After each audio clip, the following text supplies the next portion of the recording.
Well, hello and welcome to the skating lesson. Today I'm thrilled to welcome legendary journalist Phil Hersh to discuss Frank Carroll. Phil, welcome to the show.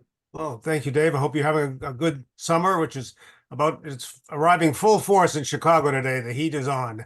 Yes, here in New Jersey as well. How are you doing? You got over COVID or? I got over whatever it was. My wife had COVID. I decided to contract one of the other 1.38 billion viruses that are out there. Yeah. It was not pleasant, but it wasn't terrible either. So, I'm over it. I'm back on my bicycle. So yeah, all is well. Okay, good to hear. So I wanted to have you on to discuss Frank Carroll because you have interviewed Frank so many times. I remember growing up even reading your interviews with him. When did you first meet Frank Carroll? Oh Lord, it had to be. Trying to think back. Um, I wasn't covering figure skating. Well, yes, I was covering figure skating at the 1980 Olympics, so I would have probably met him in passing then, because I wasn't covering figure skating full time at the 1980 Olympics. And then more so with Tiffany Chin a little bit. But of course, the long relationship that I had with Frank developed around Michelle and then with Evan Lysacek, both of whom were with Frank for the better Michelle for what, eight from 1992 to late 2001, and then Evan was, I believe, 2004 through the 2010 gold medal. So that's the time I had my most concentrated interactions with Frank. Were you there when to witness him? I guess Christopher Bowman as well would have been. Oh, of course. Then what am I thinking about? Yeah, I witnessed the performance in Halifax when Christopher did a program that barely resembled anything that anybody had choreographed, and he wound up doing well. It's Frank was just Frank was just enough old school that it wasn't good enough that Christopher wound up doing well because he had not skated anything that resembled what they'd worked on for all those months. Yeah, Christopher was. I mean, you think about Frank. At the end, he wound up having coached two of the most talented and tormented figure skaters that I've seen in my time covering figure skating, Christopher and Gracie Gold. Mhm. Yeah, And he absolutely. brought out the best what we ever saw of Gracie Gold as a skater, and he also brought out the best of Christopher, who no matter what happened seemed to still make it to world teams and Olympics and whatever. I remember, what was it in 1988 in Calgary, Christopher roomed or was across the hall from Paul Wiley, and Paul Paul basically was going to send in the cops to arrest him because Paul said I got no sleep from Christopher because of Christopher's shenanigans. But yeah, I mean, it took obviously it's a very sad end for Christopher, and Gracie seems to have turned her life around, which is just wonderful. What stood out to you? You've covered obviously a lot of great coaches. What stood out to you about Frank? Frank was one of those coaches who didn't think that he should be in loco parentis. He did not have a lot like John Nix, who said, I remember talking to John Nix about Sasha. He said she has a family. I'm not her family. I'm her coach. Frank would be your friend, but he wouldn't be your parent. And so he tried to keep a degree of separation. When he got fed up with somebody not working hard enough, he would just walk over to a corner of the rink and try to gather his thoughts, because as Frank told me in the long story I did on when he retired, basically I have a big mouth and I'm not afraid to open it. And U.S. figure skating often has reminded me maybe I should have kept it closed. So, but Frank had the ability to not in most cases to not exacerbate drama, even if it's just drama of a bad practice. I mean, when he got a skater like Evan, who never knew the word stop, then he had another problem, which was trying to tell Evan, you don't need to do another run through. Frank insisted on run throughs, at least one clean run through a day of both programs. And the one always impressed me most about Frank, he really seemed like he was from another generation. He was very courtly, always very well dressed. It was funny to see him wearing a team jacket, because I most remember him in a suit and a camel hair overcoat. And he was clearly kind of from that old Boston era of figure skating, even though Frank was not from an old patrician family. That represented what figure skating was in the country for a long time. And Frank was a very, very smart person who always wanted, I mean, he was an avid reader. The first thing I would ask him when I saw him at a competition would be, what book are you reading this week? Yeah, so I mean, he was pleasant to be around because he could explain skating to you. He was not afraid to express his opinions about people, and he knew when he did know when to back away. I mean, in the Plushenko Lysacek debate, quote unquote, about quadruple jumps at the 2010 Olympics, when Mission and Plushenko were bawling and whining every day about, how can you let us, we're sending figure skating back to ice dancing. Franklin and Evan were smart enough not to get into that battle and to detract attention, to detract to waste mental energy on being involved in that battle. Yeah, it's interesting. I think back to how Frank has really guided the sport and when I, got into the sport and thinking about, Michelle Kwan was at the top of figure skating, but, they made decisions with Lori Nickel, with those music and choreographic choices that really changed and morphed skating. And as someone who obviously loves music and the arts, I was wondering your perspective on, how revolutionary Michelle's music choices were. Every season, people were waiting to hear what she was going to be skating to. Yeah, I mean, there were no old war horses for Michelle. I mean, starting with what I still consider her greatest performance, Salome, in 2006. That was, I guess, that had been used, but not very often, not that portion of the opera. So, and then she moved on to Red Violin, and then she was one of the first to use East of Eden. Her music choices were varied, even though toward the end, I remember, I think it was Anik Gayage told me at the 2001 Worlds that she's still the best skater in the world, but things seem to be repeating themselves a little bit technically. Well, she had reached a point where she had reached her technical limit, but her programs were still as different as figure skating programs could be. And then, of course, under the new scoring system, figure skating programs are not very different at all. Michelle was not a natural artist. She was a little jumping jack. And Frank worked on the skills that she needed to leave the impression of an artist, which were extraordinary edges. I mean, the spirals when people remember those as much as anything. Also the ability to spin in both directions. And just a presence on the Michelle, you have to remember, was a very small young woman, and yet who could fill an arena, that has to do with being coached to have a presence. And Frank was, he had those silly roles in those beach blanket movies, but Frank was a natural actor. Frank was naturally the kind of person who felt himself on the stage, and he was able to convey to Michelle, this is a stage. You have to command it. You command it not only with your jumping, not only with your spirals, not only with your spins, and she wasn't the world's greatest spinner, but everything else was extraordinary. Not only with your choreography, but with your presence. Frank understood that from Hollywood and from the musicals he was in and whatever.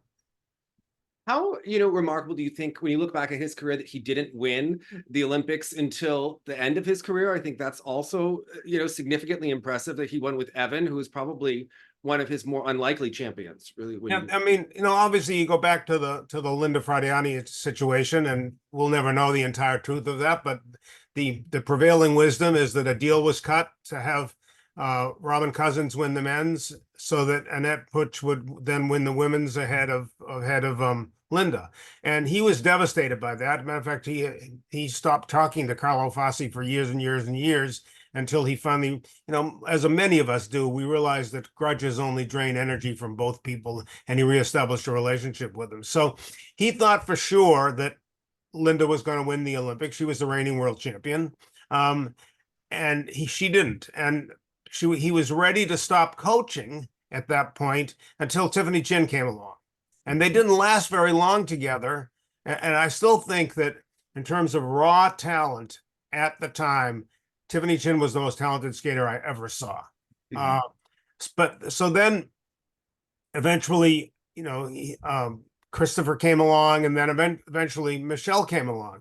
And Michelle was a heavy favorite to win in Nagano and didn't. and I believe I'll believe as long as I live that was the right decision. And if you were in the arena, it was a totally different perspective about rink coverage and speed and everything. The interesting thing about that was that Michelle made no mistakes. Mhm. She just didn't skate as well as Tara. I mean, Mhm. at the time I wrote that that was almost certainly the greatest losing program in the history of the Olympics, of women's skating in the Olympics. So then before 2002, they'd broken apart. Michelle decided to go out on her own. Frank later told me as they, they talked, they were cordial to each other, but they didn't really talk for a number of years. And Frank later told me as he thought back on it, she'd been listening to the same old man for a long time. And at some point, maybe you want to hear something fresh. I mean, there are all sorts of other stories about what caused that split, and it was probably money may have been a factor, and other things happened. But one of the things I remember in that story I did about his retirement was Michelle said she and Frank had a game that they called still hands, meaning whose hands would be most stable right before they would do this and right before a program. And I think back to 2002 in Salt Lake when she fell on the triple flip and she made one other mistake. And you can't help but do 2020 hindsight and wonder if Frank had been her coach then, maybe she would have had her hands would have been stiller at that moment. So he considers Michelle's bronze from Salt Lake as one of his medals because he took her all the way until what 3 months before. So then at that point he had pretty much given up on the idea of coaching an Olympic champion. Even though he was still coaching good skaters, but it's hard to get from there to Olympic champion. So they went to Vancouver, and Evan had won the world championships. Plushenko didn't skate. And Evan had at that point had already given up the idea of doing a quadruple jump. So it was presumed that it was going to be a close competition, but Plushenko was going to win. And as it turned out, I mean, ironically, as it turned out, the technical things are what cost Plushenko that gold medal, not choreography, which is what people thought he was going to get propped up enough in the GOE scores. I mean, Evan did more jumps in the second half of the free skate. Plushenko could have won if he had tacked on one more double jump. I mean, Evan and Frank figured out how to absolutely maximize a non-quad free skate if he did it all flawlessly. And he did. And he won. And because it was so unexpected, Frank took even more joy from it than he might have taken from one of the expected ones. So, I mean, it was just great to see him win the gold medal. It was great when Evan presented him that award, the coaching award that U.S. Olympians get if they win a gold medal at the Olympics. I mean, he and Evan became quite close friends. I know I texted Evan after you were kind enough to text me that Frank had passed away. And Evan said he had been with him the day before. And Evan came way back all the way across the country for Frank's 80th birthday party. And they developed a really interesting relationship, even though, again, I mean, it took Evan a while to get there. Evan had been, when Frank got him, I think he'd been like 11th, 7th, and 5th or something in the U.S. championships. And then he slowly worked his way up. He fell his way into a medal at the Worlds in 2005. He fell his way into a medal again at the Worlds at 2006. And then by 2007, when he didn't win a medal, that's what was his first really great U.S. championship. So because Frank literally said he had given up on the idea that he was going to have an Olympic gold medalist. And then all of a sudden, Evan does it for him. And sure, I mean, obviously, if you've coached that long and coached that many really good skaters, you would think that it would be something that you would hope your career would include. And Evan gave him that gift, that unexpected gift, so that basically it was the only missing line in Frank Carroll's career was then filled in. I think it's interesting too that later in his career he had so many skaters from different countries. Obviously, Dennis Ten was one of your favorites, and their career together was really outstanding. And so emotionally, the end, Dennis's horrible end. Frank was shaken by that. When he turned that month he turned 80. Evelyn Kramer's husband died. Evelyn had worked with him on spin with for years and years, helping kids learn spins. They were very close. And then Tab Hunter died, and they had become close in Hollywood. And then, of course, Dennis was murdered. So it was that was a horrible what should have been a celebration of his turning 80 and still pretty healthy at that point. I mean, I remember Frank not long before used to talk about going rollerblading through Palm Springs when he was in his early 70s. And I'm thinking, can you imagine people turn around and see this 70-year-old man with this beautiful gray hair come whizzing by them on rollerblades? Anyway, yeah, he and Dennis had a great relationship. You probably saw Dennis's tweet about Frank's 80th birthday. I still think that the combination, Dennis Chen was the 2013 world champion, even though Patrick Chan won. The combination of doing both pieces of the artist and making it one seamless idea was just brilliant. I mean, that wasn't Frank, but Frank contributed to making those programs what they were. And then he worked a little with Carolina Costner. It was in Carolina's difficult period, and she too considers him one of her coaches. Oh, help me! There were so many that he worked Ryan with. Nagasu. Oh yeah, Mariah, of course. Not for a very long time. Partly because Frank had moved to Palm Springs basically then, and Mariah was way over in the North LA suburbs, and it became too much of a hassle to get there. And Gracie and I should be able to remember this more. It was either Jonathan. Tim Gable. How did we forget Tim Gable? And there's an interesting situation with Tim and Evan. Frank had been coaching Tim, and he coached him to the bronze medal at the 2002 Olympics. And Evan asked Frank if he could coach him. And the first thing that Evan did was go to Tim and say, "Is this okay?" And Tim agreed. It turned out not to be. It didn't work very, very long, but it wasn't just, I'm going to take this other skater because I can. It was, I'm going to ask the skater who is already trusted in me for his approval before I take this other skater. So, and that's what happened. Tim had flourished. Evan did then flourish.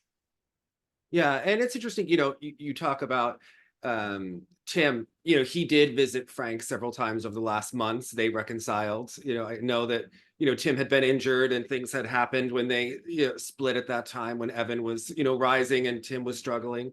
And I know Evan visited him several times over the last months as well. I was wondering if you remembered the story that happened with Dennis Ten and Yuzuru Hanyu at the Worlds in Boston. So there was a practice incident there that got really out of hand really quickly. That was like a nothing, but it, with fans at that point in time.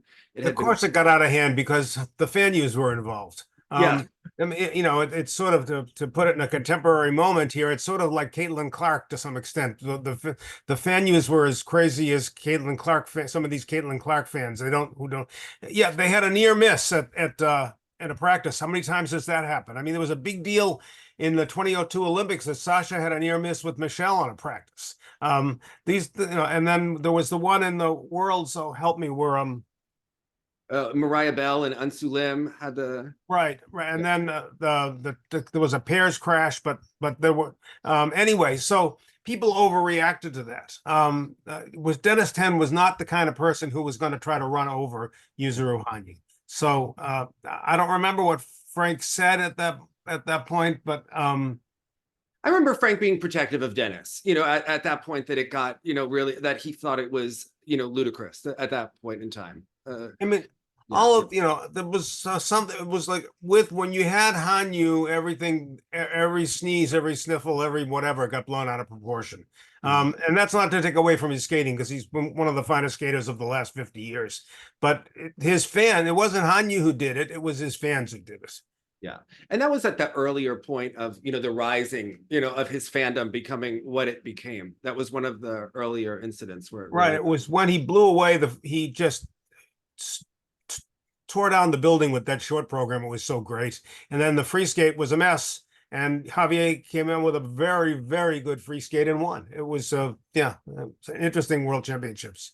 And that Worlds was obviously when Gracie was favored to win, and it did, and she won the short program as well, and it didn't go well. And afterwards, that was quite a series of 12 months between Frank and Gracie. That seemed like It was. I mean, people made a big deal that Frank didn't seem to look at Gracie at all as she came off the ice after that free skate. I never really asked Frank about that, but yeah, I mean, Gracie was having problems. Mhm.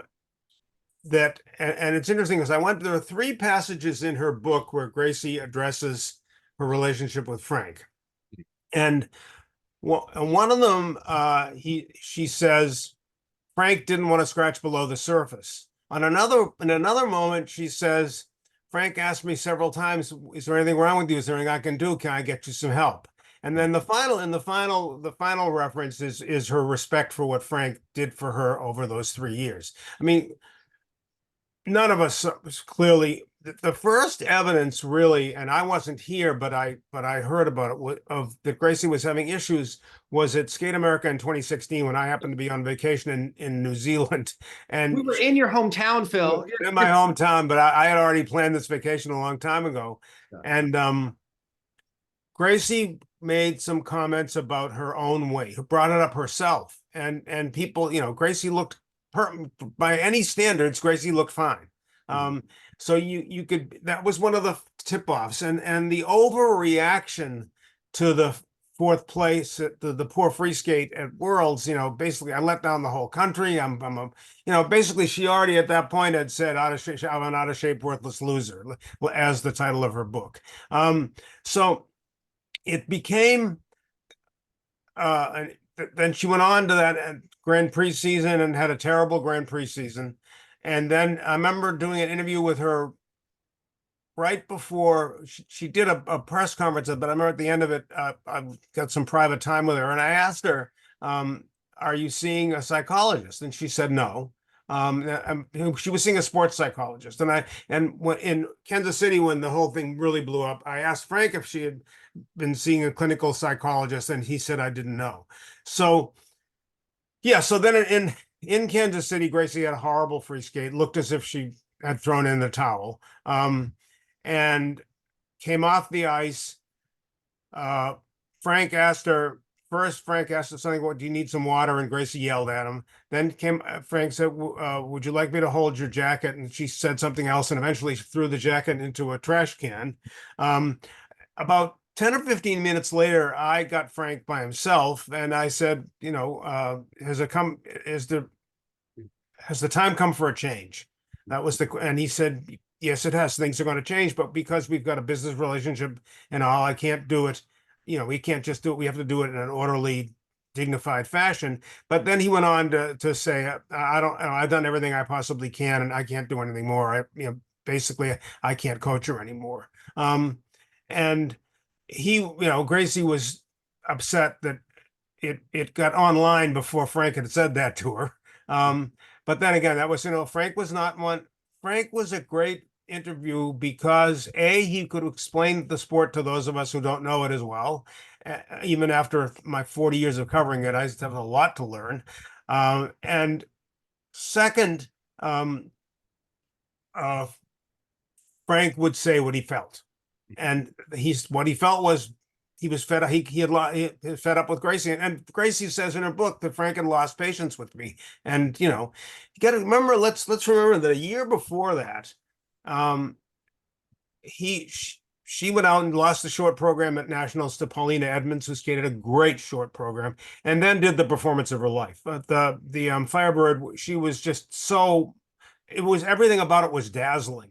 And finally, you began to see the kid who I first wrote about in 2011 when she was on the way to the World Junior Championship, and people were calling her the greatest thing since sliced bread. So at the 2016 a month before, no, 2 months before Worlds. She's on an absolute high, having skated absolutely brilliantly. Frank later told me that and Michelle Salome were the two greatest female performances of his skaters that he'd seen, which is quite something when you could think you might go with 5 or 6 of Michelle's or Yes. some of Linda's. And so a month or 2 months later, Gracie could not, the pressure just overwhelmed her. I mean, way back from the beginning, she had admitted to feeling a lot of pressure. And then then the book, which is just no holds barred. It's a compelling read because Gracie, like Frank, did not leave anything out of the story. She starts talking about what was going on, and you know the fourth place it was fourth place. It wasn't 17th place. That crushed Gracie. And whatever the problems that she was already enduring, it made them impossible to deal with without real help. And obviously it was very sad. It was not so sad that would have been nice to see her if she'd won a world medal or even the world title, because she was ahead in the short program, but not ahead. And that was Medvedev's first world championship, first world title. But the problems wouldn't have gone away.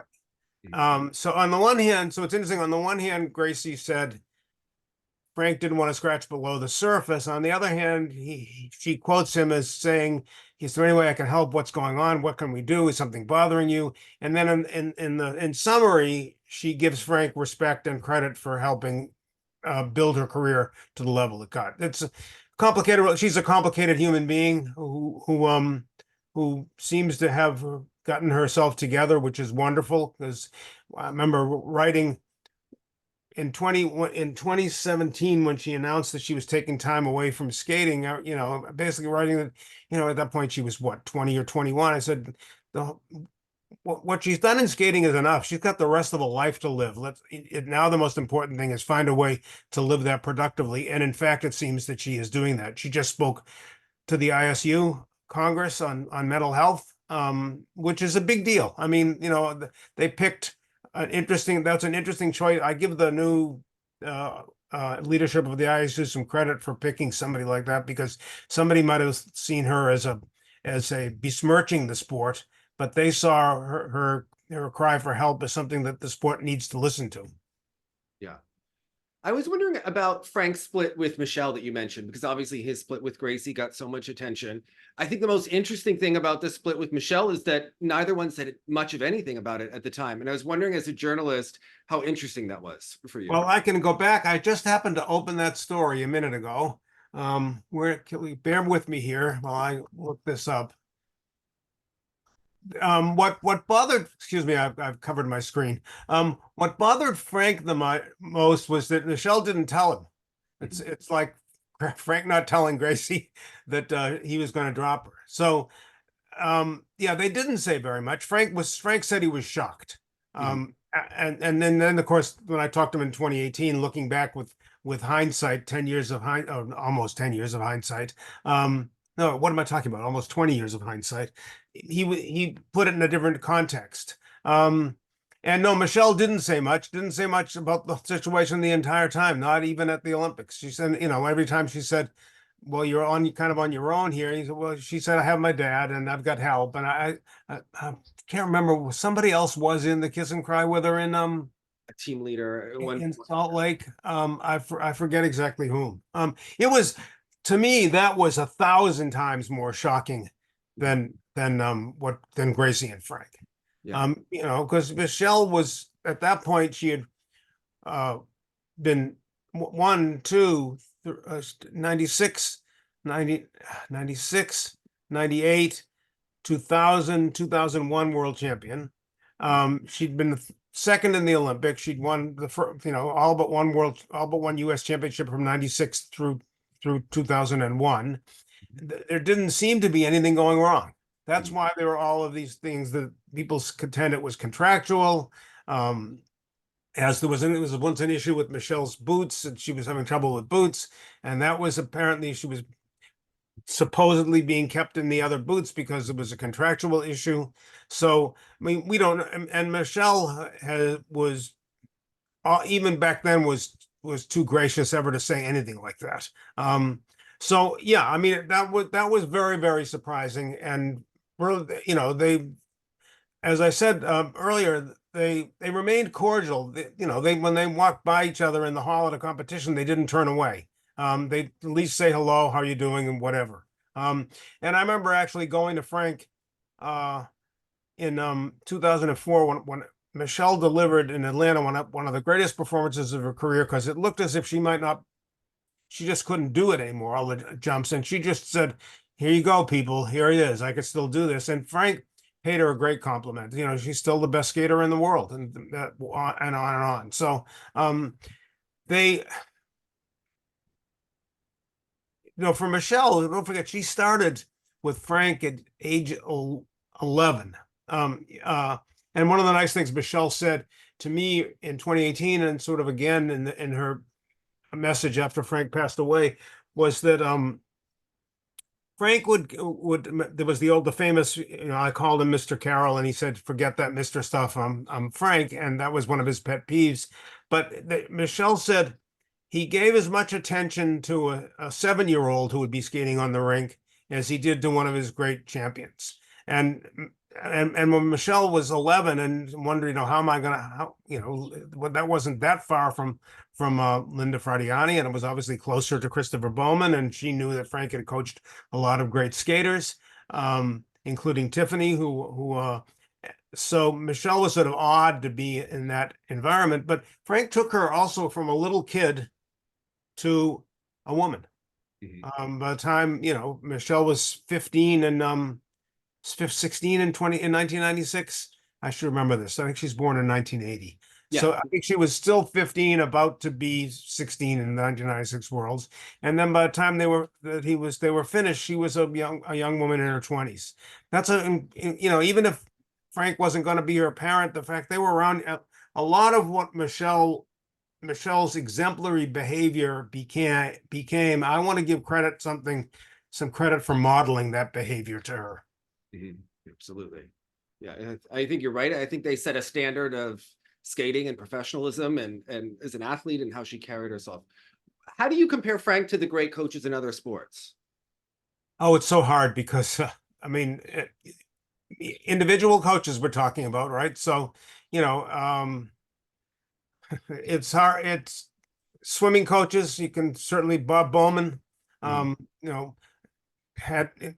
has had won the legendary swimmer of all time and stayed with him for a long time. I mean, I think you'd probably the more comparable examples, and I'm not as fluent in gymnastics as I should be, would be gymnastics, because it's an individual sport, a different kind of individual sport, an individual subjectively judged sport, unlike swimming where the clock is the judge. So, you want to go back and talk about Bella, but Bella's reputation now is so checkered that it's impossible. Even I almost feel bad. It almost feels like I want to take a shower after mentioning his name now. So I mean, I don't know. I mean, look at what the Landys have done for Simone, but that's one athlete over a short period of time.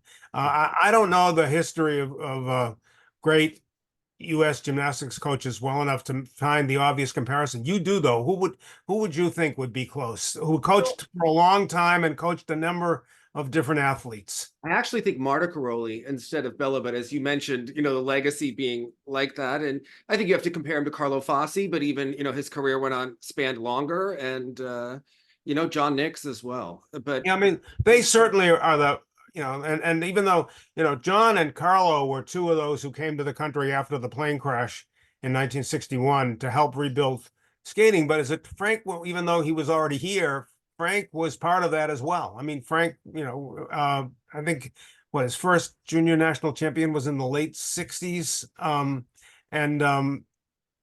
Yeah, so he was also part of that rebuilding process in the United States. I mean, who else has coached that long? I mean, but both Frank and John, I mean, one of the reasons that John stopped was the travel. When Frank stopped at 80, he just didn't want to travel anymore. And Carlo, sadly, I was in Lausanne when Carlo passed away. He would have probably been coaching for another 10 years. So, and Carlo, think of who Carlo had. I mean, Curry, Cousins, Yeah. Fleming, and Hamill. Yeah. So that's that's a pretty four gold medalists, and John didn't have a gold medalist, but had lots and lots of medalists. So I mean, those would be comparables. They all coached over a long period of time. Carlo would certainly have coached. When I remember, I remember at that World Championships talking with him, and he was still young and vibrant feeling. So yeah. So well, Frank is well, I should probably look this. Let me look one thing up here if you don't mind, because the message that Evan sent me. I can't think of that.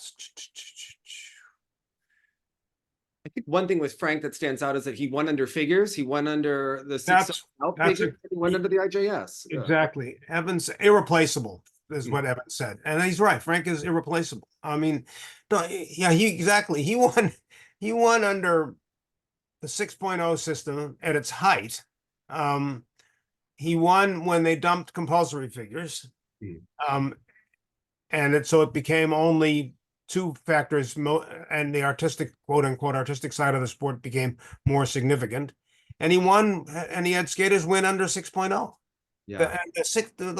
Those are pretty dramatic. I mean, people forget how dramatic the change of dropping compulsory figures was. I mean, it made, until the post Janet Lynn Olympics, when they added the short program and reduced the weight of the compulsory figures, that was the critical element in winning a world or Olympic medal. So yeah, I mean, it isn't, when you think about and as Michelle told me for that story I did on his retirement, he went from different skaters in different eras with different mindsets. I mean, kids grew up with different ways of looking at themselves and at the sport and at commitment and at whatever and whatever. And he was able to adapt himself to both the technical changes of the sport and, for lack of a better word, the cultural changes of the people in the sport, or the cultural changes that affected the people in the sport.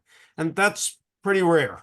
Yeah, I spoke to Tamara Moskvita this weekend about Frank after he passed, and she was saying that what impressed her the most was that when she was in the US coaching, she went to the PSA, and she was so impressed with how he was giving presentation after presentation year after year at the PSA and being so involved with developing young coaches, for free and, just out of, love of the sport. That really impressed her, more Yeah, than Frank had intended to until he got sick, which was probably about 18 months ago, I guess.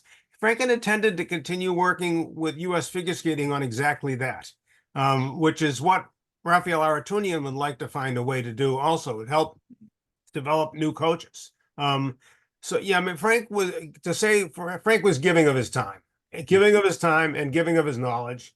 Carlo and John Nix were the same way to me, all in every encounter I had with them. They realized that they were partly there to be a great coach for an individual skater, and partly there to help promote the sport. And they were very good at it. Well, that's a lovely thing that Tamara said. Yeah, I mean, it's just amazing when you think about the eras of skating that Frank crossed as a coach and as a skater and as a coach. I mean, he was not a great skater, obviously, but he was a decent skater. Didn't he win a junior medal back when? Yeah, he won the bronze twice. I was looking it up this weekend, and then he did win sectionals or regionals as a senior, and then turned professional in the Ice Follies. And he was kind of pushed down in the Ice Follies with when Donald Jackson joined, and he was skating in pairs, and then that's when he went off to coach.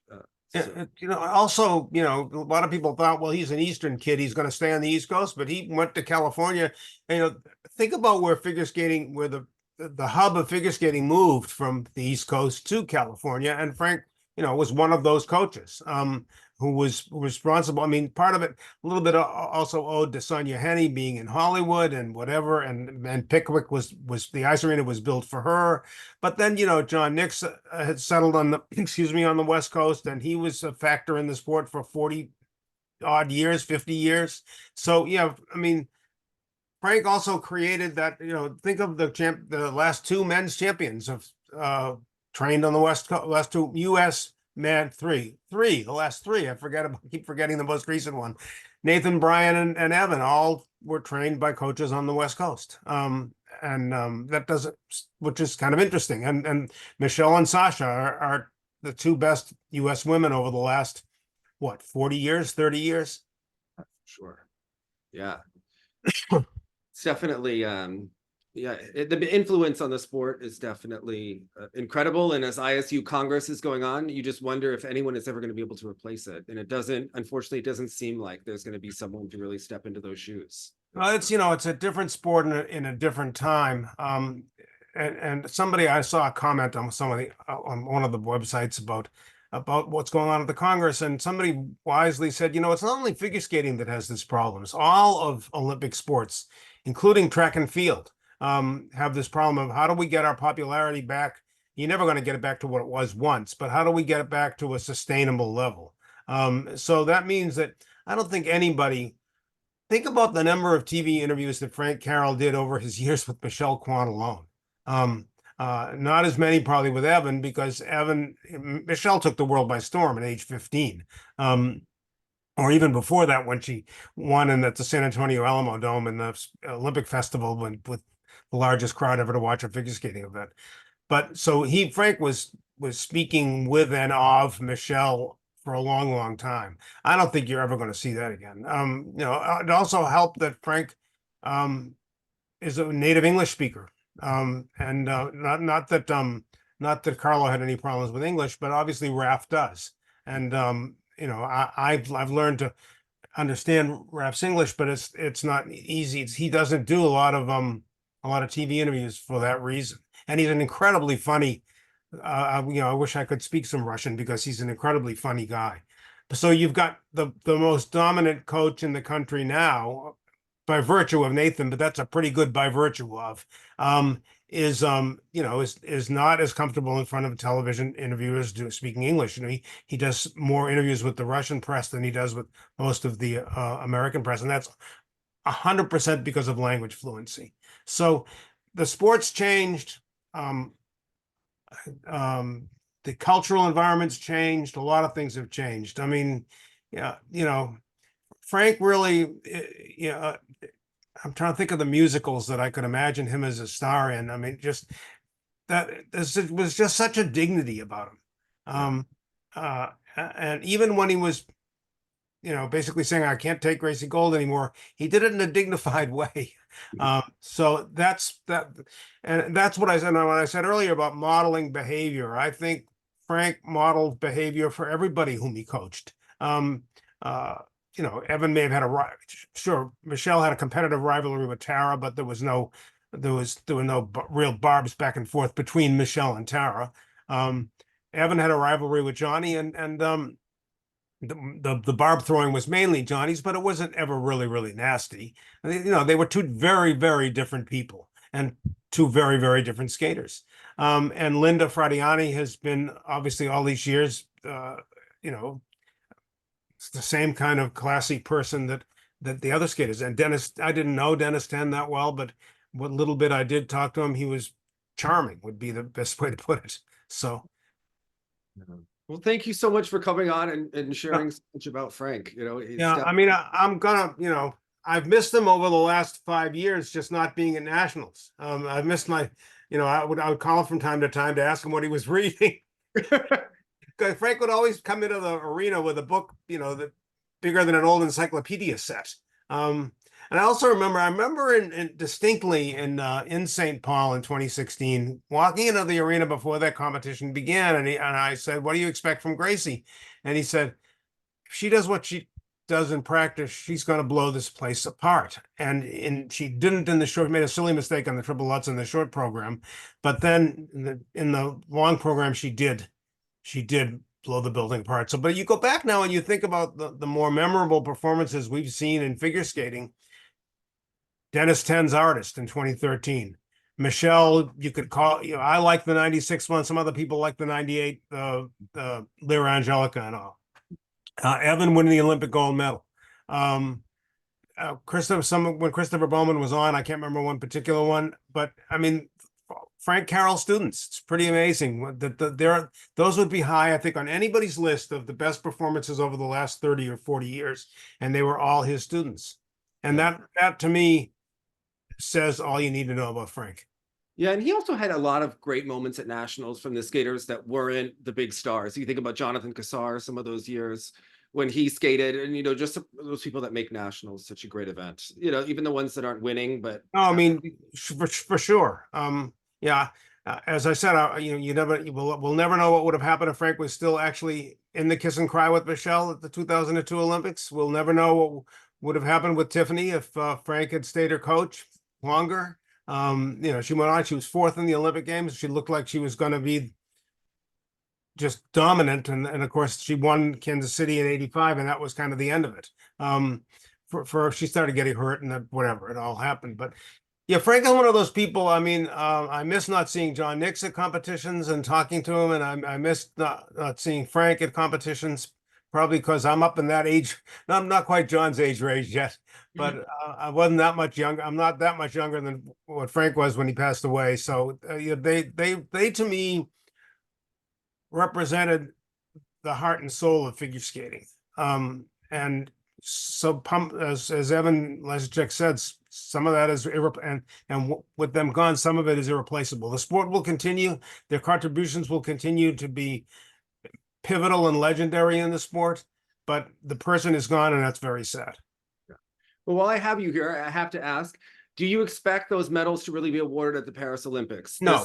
No. Okay. No, I kept when I was joking with Evan and Maddie in Montreal, I said you gotta keep skating until 2006, because that's when you're going to get your till 2026, because that's when you're going to get your 2022 Olympic medal. No, I don't see how they can possibly give those medals out until all of the cases are resolved.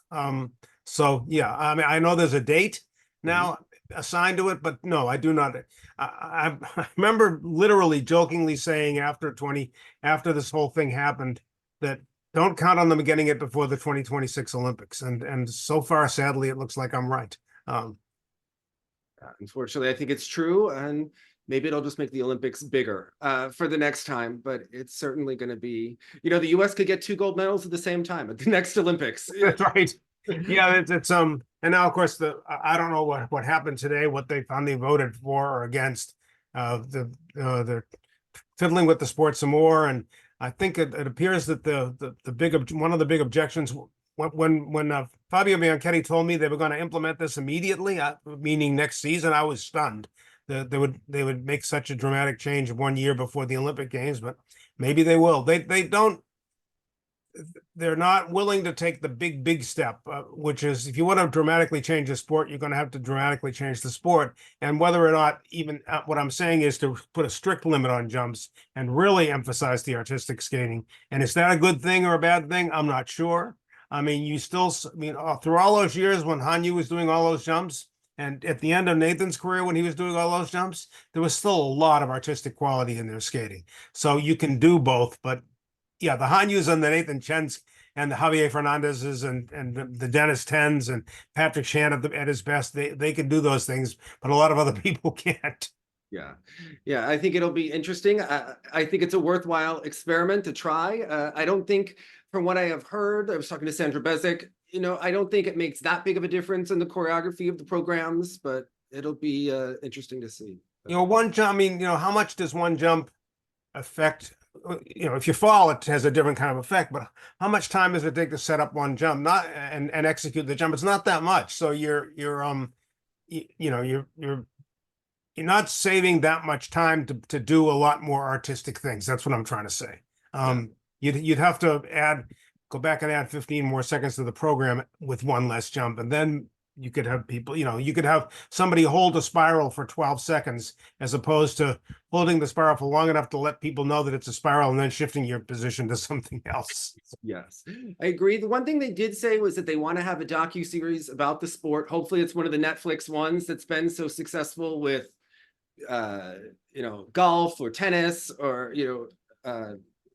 racing, that have been really attention grabbing and building personalities in those sports, because I think that's what's missing, having a coach like Frank, who's a personality year after year after year, those recognizable faces, I think are really important. Yeah, I mean, that would, the comparison there, I think, might be a little bit to motor racing in that, Formula One is still a foreign sport to 99% of the United States. And yet people started following it because all of a sudden you're interested in the people. Figure skating is not, most people don't understand it, but it's something we're accustomed to, but we still because nobody really gets into the personalities of the skaters. Any attempt to publicize people would be a good thing. There's a lot of interesting people with interesting stories. I mean, everybody always thought figure skating is a white upper class sport, and think of Peggy, and neither Peggy nor Carroll Heiss, for instance, were white upper class kids. So neither Brian Boitano was not a white upper class kid. Nathan Chen was clearly not a Asian American, not wealthy family kid. So I mean, just to create a new image for figure skating, and maybe to show people how incredibly difficult it is, because that's what most people don't understand. They've gotten on a pair of skates and they think, well, I can skate across the rink. And I have been, since the very beginning when I started going to practices of skaters I was writing about, I would be awestruck by the impact on legs when they landed, because sometimes it would sound like a gunshot going off, and B, just on the difficulty of what it is to do, and three, and C, to do it basically nonstop for 4 minutes. I mean, hockey players are great skaters, some of them are very good skaters, but they're on and off the ice for 40 seconds, 35 seconds. Try doing that for 4 minutes. It's amazing to me. That's one of the things I most appreciate about the sport, having covered it all these years, is that how damn difficult it is. Well, thank you so much for coming on, and hopefully we'll have a lot to talk about with this coming season. I think it's going to be a lot's going to happen over the next couple of months that are going to. It's cool to have the World Championships back in the United States again, in a place where they will be supported. Montreal, actually, I thought was a very well supported event. The U.S. Championships in Columbus, the local organizing committee showed what you can do to get people interested. So hopefully Wichita, for which this is a singular event, will be able to do the same thing. There's no question any sport, if a crowd in the building, I don't know whether you're watching any of Welcome to Wrexham, where they were the most recent about the soccer team in Wales. One of the most recent episodes was the adding 2,500 seats to the stadium to create this uproar. And there's nothing like a crowd involvement to make you feel you're seeing something special. And then when you really do see something special, it's twice as special. So, Rudy Galindo in San Jose in 1996, that's as good an example as I can give you of what it means when there's a passionate crowd at an event. So hopefully that'll be good, and it'll lead to an Olympics in Italy with or without the Russians. I still don't think they're going to be back. What do you think? I don't think they're going to be back at this point. And it seems like they've resigned to not being back at this point. It does. I mean, it's easy to lump everybody into the same bunch because we don't like Terry's tactics and whatever. But you also have to feel bad for some of these athletes who are being deprived of a chance to compete and who have given a lot of their lives to this. And a whole generation is going to get lost now. The ones who were 15, 16 are going to get lost. So, would I like to see them back? It's more important to me to see them end the war in Ukraine. So before we see them back. But I don't have this knee-jerk anti-Russian feeling that a lot of people do have. Yeah, I think that the sport has certainly lost some of, I mean, you talk about adding 2,500 seats.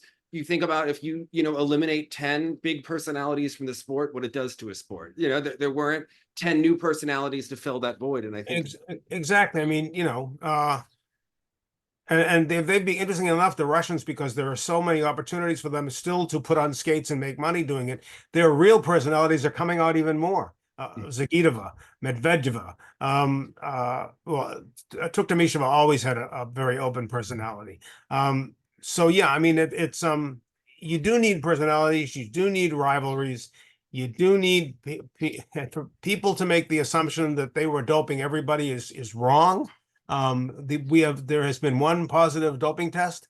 Does that mean that everybody else was doped? No. Does it mean that everybody else wasn't doped? No. That's also not true. But you got to give people the benefit of the doubt. And I think of all, and I think if you talk to Tamara Mosfina, I talk whatever you want to call it with text messages with Alexei Mishin from time to time. They're think of what they've done to the sport for the sport. So yeah, I mean, I'd like to see them back, particularly as long as Tamara and Alexei Mishin are no longer spring chickens either. As Mishin said of Plushenko, when I got him, he was a scrawny green chicken. And it'd be nice to see them again behind the barriers in competition before their careers end. So, but number one is number one. The unprovoked invasion of Ukraine is horrific, and that needs to be considered before everything else. Yeah, and unfortunately in skating, there's no way for those athletes to really be considered neutral based on the funding. So it's complicated, and I think it's important for a road back. Either they go to another country, which the Russians are trying to crack down on, or and it also wouldn't mean the same. I mean, if if you took, I'm trying to think of who the let's just say that Valieva came back and went to skate for Georgia, for instance. It wouldn't be the same thing. It wouldn't have the same aura. By the way, I don't think Valieva's coming back. So at least she's tried to go on. I'll give her credit for that. Yeah, I think it's without Russians in pairs, it's just really decimated that discipline. There's really the lack of depth. It was just hard to watch, I think, at the World Championships. And even though they don't dominate dance anymore, but they certainly add high quality teams to the event. So anyway, Dave, it's a pleasure to talk to you. Have a good summer. Yes. Since it's figure skating, there's always something going on. Sadly, very sad occasion, but I'm very grateful to talk about Frank, who meant a lot to the sport, whom I considered a friend and a mentor, and just a good all around human being. Thank you so much. All right.